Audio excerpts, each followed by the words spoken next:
থাক, একদিন বেঁচে থাক, ও আমার থাক। আমার যে সময় আসলে ক্যান্সারটা ধরা পড়ে, ও জব পায়, তারপর পরে আমাদের বিয়ে করার কথা ছিল। ঠিক ওই সময়টাতে ও যখন আমাকে ফোন করে, ওই মুহূর্তে আমি ভাবছিলাম যে ও আমাকে বলবে যে আমরা বিয়ের ডেটটা কবে ফাইনাল করব। সেটা না বলে ও যখন আমাকে বলে ও ক্যান্সার ধরা পড়ছে, আমার সত্যি আমার মাথায় আকাশ ভেঙে পড়ে। আমার এতটা খারাপ লাগে, আমি বলে বোঝাইতে পারবো না।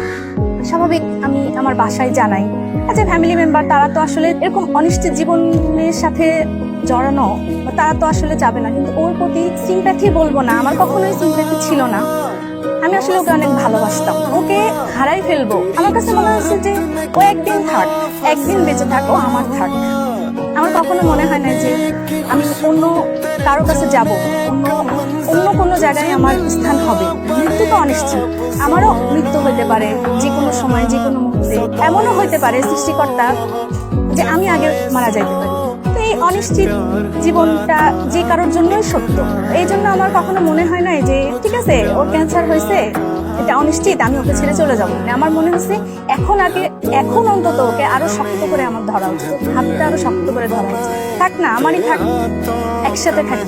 ওর কেমোথেরাপির পরে ও আমার সাথে খুবই খারাপ ব্যবহার শুরু করলো। মানে আমি যাইতাম ওর ওইখানে, ও ফোন দিয়ে বলতো আসার দরকার নাই, কেন আসতেছো।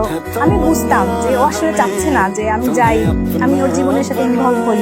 আমাকে অনেকবার বলছে তুমি আমার জীবন থেকে চলে যাও, এখন থাইকো না আমার লাইফে, তোমার লাইফের পরবর্তীতে কি হবে বা আমি কিন্তু কি করবো আমি জানি না। তো আমি তখন ও বারবার যখন বলতো আমি বারবার আরো বেশি করে যাইতাম। আমার কাছে মনে হয়েছে যে বলুক, আমি তো জানি ও কেন বলতেছে।